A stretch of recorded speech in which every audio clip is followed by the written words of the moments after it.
Hello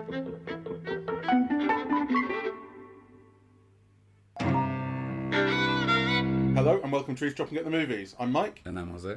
And we've just been to see Superman. Yes. Not the 1978 Superman. Though I saw that the very first day it came out. But the news... With my brother. How was it? Yeah, it was fantastic. It was such a thrilling experience. Though I did make the mistake of taking... Well, he wasn't the problem. But I also took my younger cousin, right? And she had to go to the bathroom like every 5 minutes, you know. They were 5 years old or something. They never forgot it. But, yeah, they were kids. Right. Well, luckily, your friends today were able to sit through the movie.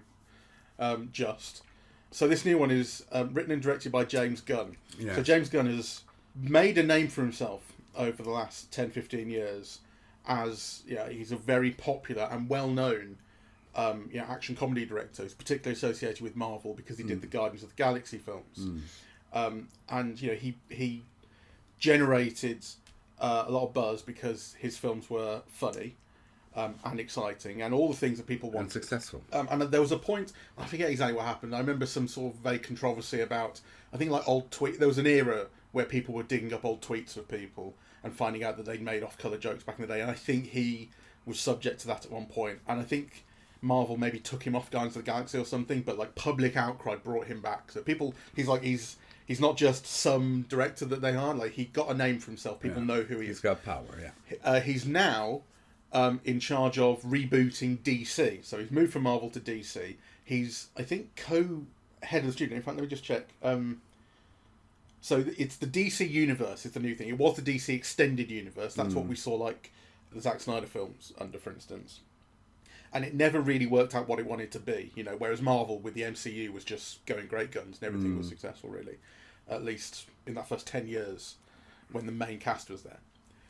DC never really figured it out, and so they're trying to figure it out yet again with a new kind of reboot. So now they're calling this the DC Universe, and it's created by James Gunn and Peter Safran. Peter Safran's a producer, I think. And they're co-chairmen and co-CEOs of DC Studios. So that's quite a big deal for a director to be put in this head. Like, it's not like he's starting his own studio. He's being made head of this sub-studio of DC, I guess. And that's what's starting off it's a new reboot of Superman with a new actor in the main position. Let me find his name. David Corenswet. Yes. Who, the name I know, I've not seen him in anything. Well, you might have, because, I was just looking him up, and he's in 2 Netflix series. I've never seen House of Cards. I have. It's wonderful. You'd love it. I'm sure it is, But it's not those I was thinking about. I was thinking about The Politician and Hollywood, which are both Ryan Murphy created shows that he's been in. Though I must say, I don't remember him from those shows, right? Which is interesting. Anyway, I loved him in it, and I think it's very interesting because there's been so much criticism about how dull he is in this and so on. And I didn't find it so. Did you? I liked him. I sort of can see why people would not 100% buy into him in a way. I did like him very much, and I liked his kind of boyishness, and I liked that they were playing him as, there was a difference between Clark Kent and Superman, which historically was the thing of, all he had to do was put on his glasses and no one knew. And in recent times, that's just gone completely by the wayside. Like, secret identities just don't seem to matter anymore in superhero stuff. And particularly secret identities where all you've got to do is put on a pair of glasses and people just buy it. Whereas they were doing that here, at least for a while, and then you found out that Lois does know who he is, and I'm like, I wish they'd gone with the whole... Oh, no, I liked all of that. But anyway, he works for that, and when he's playing Clark Kent, you see a lot of Christopher Reeve in him. Sure. A lot. That kind of, that nebbishy sort of aspect. And sure. The sort of, despite the fact he's big and strong and buff, you also buy him as someone who no one could see as a superhero. Though he's buff in a different way. I loved him, and I think he's the best Superman, to my mind, since Christopher Reeve. That's interesting, because people would absolutely put Cavill up there. Cavill, I know. Well, like physically, visually fit the bill so deep. I know, and I love Cavill, but I think Cavill only fits the bill because he's so gorgeous, and he's built this monstrous body for himself in real life that corresponds to the Superman one. And actually, I kind of like this body, right? And I like this way of doing Superman. I don't know if you noticed, but the Superman costume looks like rough and homemade, right? His body isn't chiseled. Yeah, he's just fit. You never see him with his shirt off. Yeah, so he just looks like a fit, ordinary person.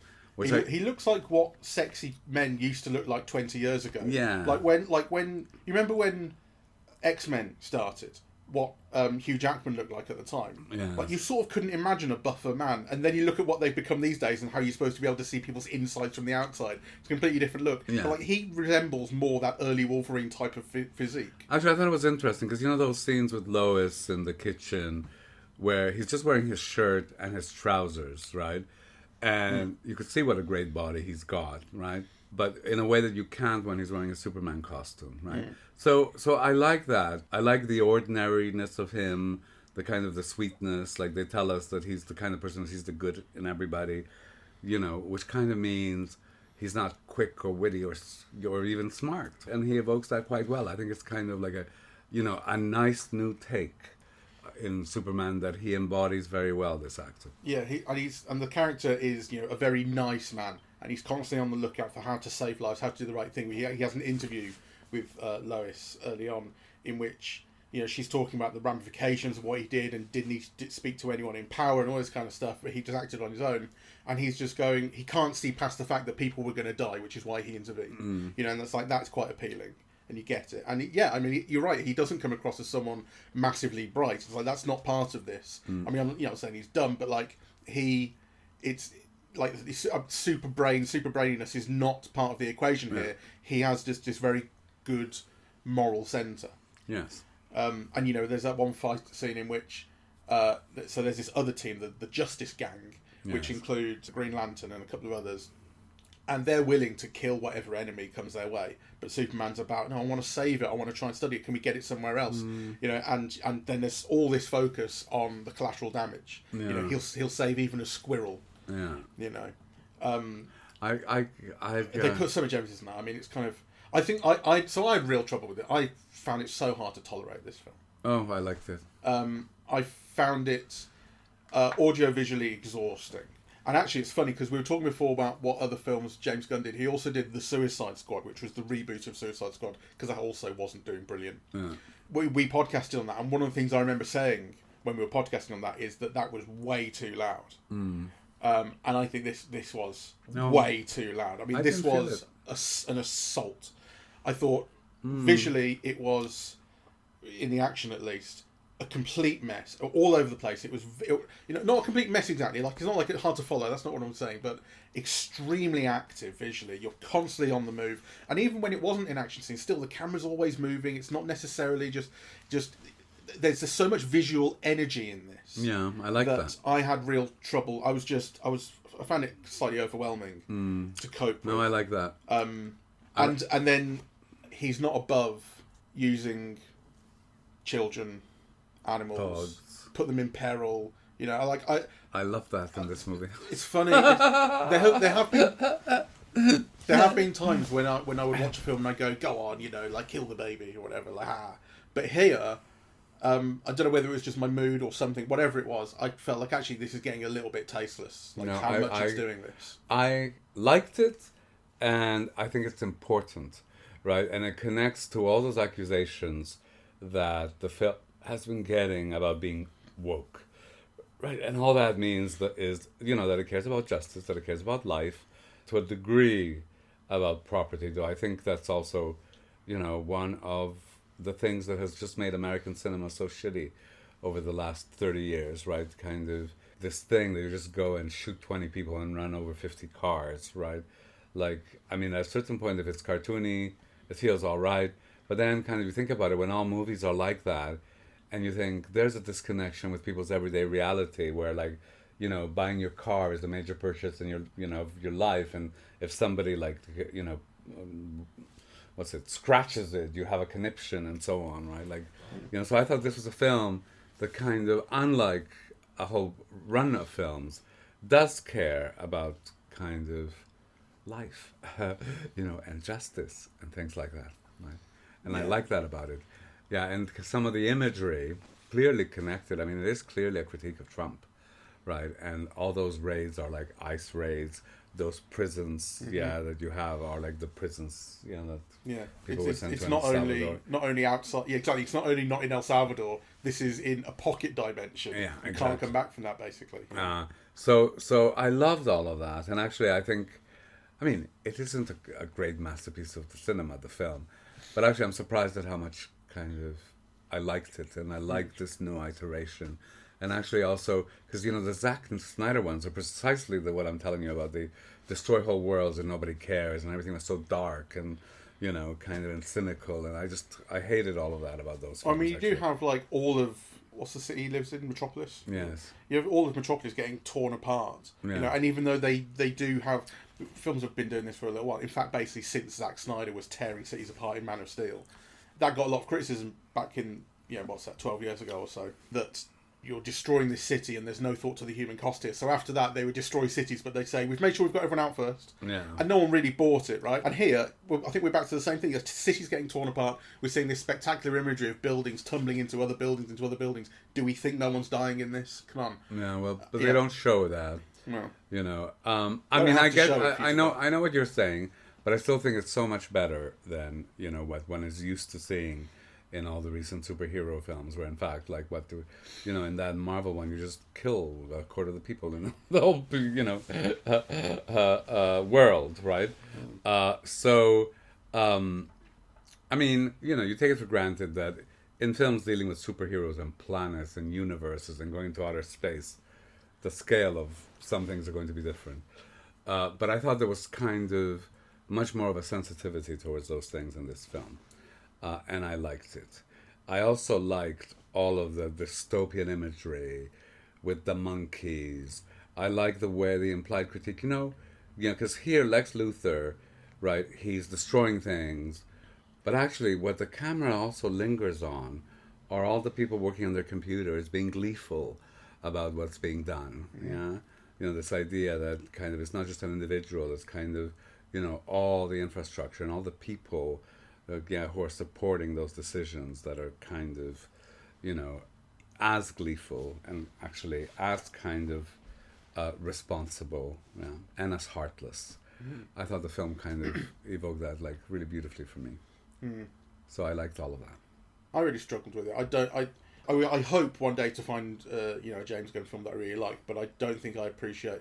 The thing is, he's clearly capable. He has a sense of humour.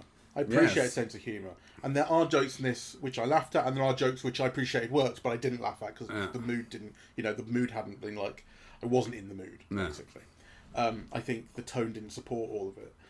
But he's capable of making good jokes. He's capable of making interesting sort of character design. Like in fact, it was similar to the Suicide Squad. That whole thing about poking the alien in the eye. In the Suicide Squad, I don't know if you remember, it was all about the alien was just a big eye, and they kind of it was all about attacking the eye. And here they do another alien with an eye thing. Yeah, and it was funny, right? And I like the stuff that the Green Lantern makes is funny. It's like big baseball bats, and cause he generates shit out of thin air.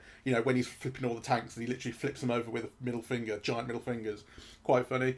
When Superman goes to see Lois, he's lost his dog, and he's very upset about having lost his dog, and there's an alien fight going on in the background out of focus because the Justice Gang, they can handle that. It's just an interdimensional anomaly or whatever. Very funny. It works, right? So there are things that really work, and I don't want to diminish all that, but there is something about the whole thing put together that I find very trying with James Gunn's work, because I would say the same thing about Guardians of the Galaxy, which basically I didn't like any of those films, but they had their bits. First one. They had their bits, but I find the whole thing so exhausting, and I really think it's a trial audiovisually to cope with this shit. It's just it's really hard to watch. I didn't find it so. I will say that I like how colourful it was. I mean, compare that to the Zack Snyder films, for instance, which are basically black and white. Yeah. This is absolutely full of colour. So was the Suicide Squad. Loads of colour, pinks, greens, yellows, all over the place. Superman's suit really pops. I like the humour. I like the tone. I like the social critique. I mean, so for me, the things that I find didn't work was the whole Justice League subplot. I thought there was very odd casting.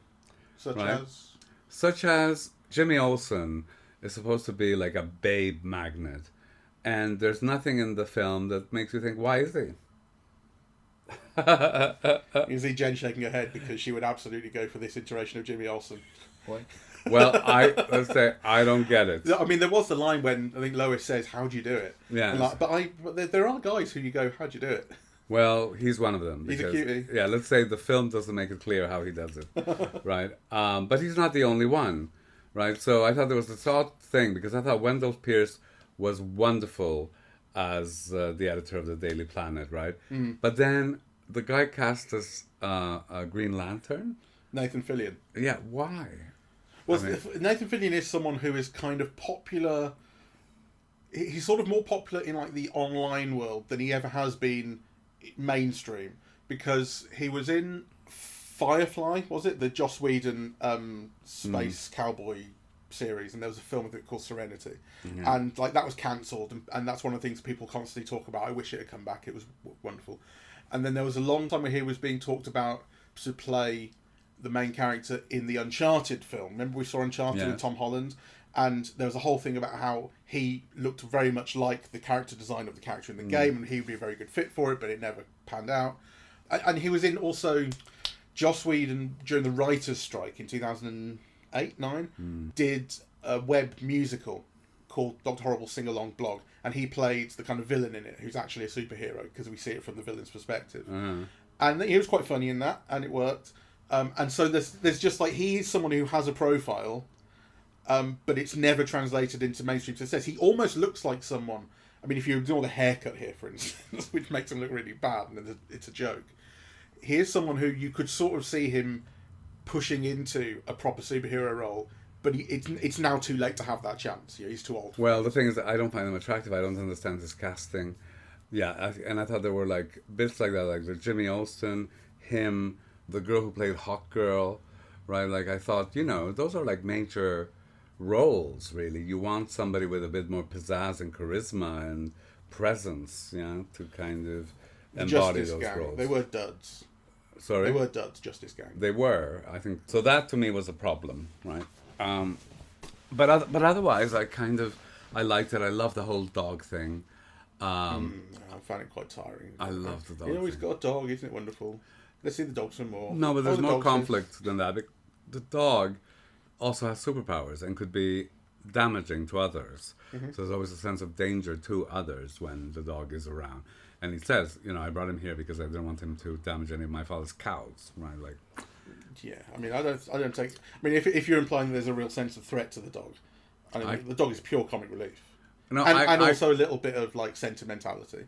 Well, there's that, but I also thought danger. Did you? Yes, I did. I never got that. I thought if the dog jumps on somebody else other than Superman, they're dead. Yeah, I think the thing was that, I mean, you're right. Like realistically, that dog is powerful enough to kill someone, but the tone around the dog was constantly one of lightness. And, I never thought it was going to get to a point where, the dog's actually going to hurt someone. Well, I did, and particularly in those moments where, Superman is under threat and he comes to the rescue or to help, or, there's that sense he brings kind of chaos and danger as well as fun. Yeah. Yeah, and I like that. Yeah. I mean, I don't want to make great claims for this movie, but I liked it very much. I liked the lead actors very much. I hope there's a sequel. I would go to a sequel. Well, there will be. I mean, from what I understand, they're doing similar to the MCU had its like phases. From what I understand, the DCU is doing like chapters. Right. So I believe this chapter is called Gods and Monsters, and they're like 5 films in it, and then they'll move on to another chapter. Right. So, and they're going to have, I think they've got like the main DC heroes. So I think there's going to be this Batman, Wonder Woman, and then they'll introduce smaller ones who. Yes. And I hope they continue in this vein, because I thought the whole critique of Fox News, of social media, of the mendacity and rapacity of kind of middle management, how easily and willingly people sell out, all of that I found kind of really great to see. I wish that that sort of heavily right-wing or heavily reactionary news channel had been handled a little bit better, because the idea is that they invite Lex Luthor on, they're constantly talking against Superman, they're saying Superman is here to kill us and everything. And then when it turns out that Lex Luthor, his corporation, has been engineering this war and blah blah, they're the real bad guys, all this news comes out, the Daily Planet reveals it, you see 3 or 4 news channels reporting this news, and you see that channel in particular, which has been so supportive of Luthor, reneging on it, saying go back on it. Well, actually, it turns out he was the bad guy. We've had him on here. We apologise, whatever they said. And I kind of wanted them to go, no, he's they're innocent. wrong. Yeah, exactly. Yeah. Superman's still the bad guy. No, I agree. We needed that in a way, because that is totally what those guys are like. I know. I agree 100%. And actually, I thought that was going to be the punchline to that scene. He's innocent. We'll prove it. Yeah, absolutely. Right? And instead, they just go with the rest of the gang, which didn't feel. I was going to say it didn't feel realistic, but it just didn't work. And they could have made a much better joke out of doing it, and being kind of more accurate and kind of more critical had they turned that into a joke and did the opposite. Yeah. Talking about Fox News in real life. I've been seeing that Fox News has been really taking against this film because people have spoken about it as this immigrant story. I mean, Superman is literally an immigrant from another planet. And this is not an origin story, although we do get to hear about his origins. We visit his adopted parents and so on. There's this whole subplot about a message that his birth parents sent and so on. I think then James Gunn came out and said, this film is absolutely political. It's absolutely about immigrants. And Fox News have obviously picked up on that and gone with it, and they've gone, well, we hate this film then, and you're saying, all this stuff about the film being really woke, it's what the anti-woke crowd have been latching onto. But actually, you watch the film and you go, the messaging is there, and particularly with Superman's sort of speech to Luthor, when he's got him, basically, it's all about, I'm just a human like you, I am human, that's what I make mistakes, and I blah, blah, blah, and that's what makes me human. Well, Fox gets by using buzzwords that don't mean anything, because in this film, woke means that you're against the murder of children. Woke would just mean, something who was interested in basic justice. Truth, justice, and the American way is what Superman is supposed to be about. And there's very little truth and justice.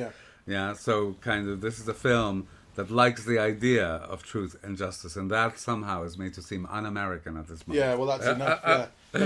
But I suppose what I'm saying is just that the stuff is there at face value, and on superficial level, it's there. It's telling you, it's pretty explicit, but it's not actually all that deep. And really, all I'm saying is that it's an excuse for a right wing media arm of a political party to just say some more shit. It doesn't actually matter. They probably haven't seen it. It doesn't matter. What this film stands for is what the television series stood for. It's what the 70s version stood for, and it's more a commentary of how extreme right-wing politics have got in the United States, that they have a problem with this than what the film itself does. Yeah, or at least they're choosing to say they have a problem with it, because just saying stuff that's just perpetuating the culture war that they want to have. Yeah. What did you think of Nicholas Hoult as Lex Luthor? I love Nicholas Hoult in everything, and I liked him in this. What do you think of his characterization? I find it very simple. I don't know. I love Gene Hackman in the original because he's really larger than life and cartoony, and the whole performance is a joke, right? This is less of a joke, and, kind of, they're meant to be twinned in some way, Lex and Superman, which is also, an idea behind the television series, right? The teen Superman one, whatever it was called. To be fair, the twinning of, the hero and the villain is a reasonably common idea throughout superhero narratives. Sure, but I think particularly so with Lex Luthor, right? Yeah. And because that's another running theme in the film. Yeah, kind of brains of a brawn. Well, kind of Lex has always been the brains and Superman has always been the brawn, right? So it's kind of, that sense of equal power, but, for different reasons, and one cerebral, the other physical. So I do like Nick Hoult very much in this. I think maybe... and I liked it. He often did facial gestures. He acted kind of for the camera. I think what I didn't like, and it's not a fault with, with the actor, is the way that some of his scenes were written. When he cries towards the end. I didn't get that really. And I didn't see the necessity of it. I think it would have been better to turn the whole thing into a joke, or I'll be back, or I'll get you tomorrow, or something. Yeah, like shaking his fist. I'll get you, Superman. Something like that. But better than these kind of tears of whatever it was. I So, found it a lot less interesting than the last Lex Luthor, which I believe was the Jesse Eisenberg one, right. which I think people probably had a bit of a problem with at the time, but has had, insofar as a film from only a few years ago can have a reevaluation, has had something of a reevaluation, because Jesse Eisenberg was like a tech bro kind of guy, like a young. I mean, actually, it was interesting that he played that Luthor when he played Mark Zuckerberg in The Social Network, because it had that similar vibe of a young person who's a tech billionaire, who has all this power but no experience and all these ideas about what they want and that kind of thing and all this ambition, because that's just like it's a supervillain version of that kind of person who would later, after that film came out, sort of become much more prevalent in the world. Like, we're much more used now to the idea of the tech bro than we were when that film came out. It kind of anticipated it a little bit. And I think that's the reason that people have looked back on it and gone, actually, this is a really interesting version of this character. Well, I think... Whereas this one is, like, much more sort of... You could see this one in a 1930s Superman, like it's... Well... I hate Superman and I want him gone. It is pretty much that simple. I mean, I think there's that, for sure. But I think it would be interesting if the film had been made a year later or something, because the film has all the ingredients of a Trump parody in the Lex Luthor character, right? It's a man who wants to be king, right? And who does all of these kinds of, terrible things in order to do so. And so many of his actions have a resonance or an echo with President Trump's actions, right? But obviously the film was made before these things happened, right? Yeah, so yeah. in some ways it's prescient. I mean, it is funny, that line about him wanting to be a king, I think it does strike you if you're aware of Trump's birthday recently, and how he had this military parade that wasn't very good through the streets of DC or wherever. And then at the same time, people were holding these protests, these no kings protests. There shouldn't be any kings, which was quite funny because some people in other countries also held no kings protests, including countries where there are kings. Yeah, I know. And they're just fine with their own monarchies. But that line strikes you because of that, if you're aware of that. Well, the line and the actions, really. I mean, it's just interesting because obviously they couldn't have known that. I mean, I don't think those concentration camps in El Salvador, existed when they made this film. Yeah. Yet, it has such parallels. Yeah. So I think had they known it, then it would have given maybe Nicholas Hoult more freedom, to go a bit over the top and make it funnier. Make it like a Trump parody without naming it. Whereas in this, I think he's trying to play a more realistic character, really. But I think maybe that's the problem in the way that the character is written. Yeah, that kind of, the film might have worked better, but I think it works very well had the Lex Luthor character been played more for laughs. Yeah, or more dramatically maybe, but there was something that just felt quite plain about it to me, like not enough individual sort of personality had been given to this version of the character. It felt a little bit sort of off the page, and I like Nicholas Hoult very much. I mean, I've really come round on him, as you know. Like, I used to really not like the guy, and then basically in the last year, particularly when we saw Juror number 2, he was so wonderful. Yeah, this guy actually okay, right, I've got to get over this Nicholas Hoult thing, because the guy's really fucking good, and he is good here, and I hope he gets more interesting things to do when we presumably will continue to see him. He's so charismatic. I mean, I do think that kind of. I like him very much. I think the role is maybe misconceived in relation to the film, but it didn't bother me very much. I really, I enjoyed watching the film. Yeah, well, that's good. I'm glad someone did. I found it real. Like, you go to these films thinking, why are you going to this? Like, someone else would say, why go to this? You don't like James Gunn. You don't like this. It's going to be, and it's like, well, maybe it'll be good. Yes. But my opinion on James Gunn and the films he makes continues to be preserved as it is. It's not my cup of tea. Put it that way. Okay, well, fair enough. But I suppose I feel different. I had a really good time. I think actually that what's his name, the actor who plays Superman, is going to be a big new star. I think he's very kind of. If we can remember his name. Well, his name is David Corenswet. Yeah, David Corenswet. I think he's going to be a big star. Spell the name. I think he's very good. I think he's got this real physical presence. I think he's good with the jokes, and he's got one of those faces that movie stars have, actually, where, they're ordinary but extraordinary. Yeah, that kind of. If you're too beautiful, you're just like a pretty boy, and actually a dime a dozen in a way. There's something kind of interesting about, attractive people who also look plain. Yeah, and I think he's one of those. Yeah, he's very attractive. Yeah, but he's got kind of, an amorphous face, really, like an everyman face. Yeah. But bring back the stuff about people not knowing his secret identity. I mean, in fairness, they do not... the only one who does know secret identity is Lois, isn't it? Because at the end, what they know is that she's been seeing Superman, but they don't know that Superman is Clark Kent. Yeah, I loved all of that. I mean, I loved the last moment where they kiss in secret and, they fly, kind of. But, you notice how they had to explain the thing about his glasses. When he puts his glasses on, it changes people's brains so they don't recognise him. Like, that's the kind of shit that needs an explanation to audiences these days. This is the kind of thing, actually, I was objecting to when we saw Sinners, that everything needs a fucking explanation. You can't just leave some stuff. It's so funny because I don't know about you, but I've had a million incidents where, I'll go... I know what you're going to say. I'll go through a phase where I put on my contact lenses and you walk by people you've walked all your life and they don't recognize you. And they don't say hello. And I have a very distinctive body and presence, right? Like, and they still walk right past you. So, if you were laughing, they'd notice you. They go, there's that laugh. Well, yes, maybe they would. But actually, kind of, the glasses do something, Yeah. But the explanation given here is that it like they're special glasses that change people's brains so they don't recognise him. Whereas the interpretation that was always much more interesting was that when he's playing Clark Kent, it's not the glasses, it's that his whole demeanour, his whole being, people just can't buy that he would be Superman. It wouldn't even occur to them that he would be this person. Despite the fact that he's identical. That was always kind of interesting. But also, there is a thing...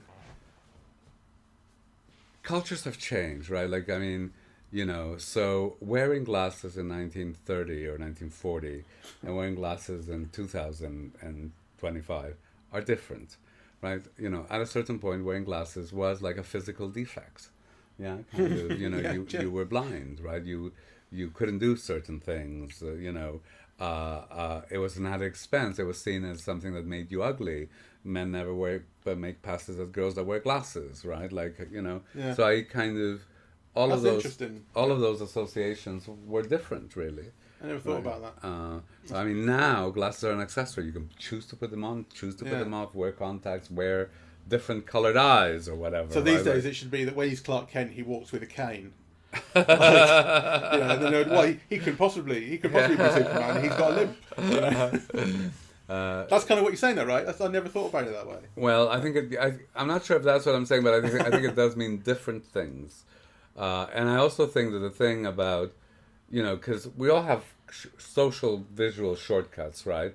I think glasses are some of them. You recognize somebody, they will buy, do they wear glasses? Yeah, you know who they are. They don't wear glasses, it's almost like you just look past them or, because, I mean, it really happens to me all the time. It does. And I notice it very much because I don't wear contacts often anymore.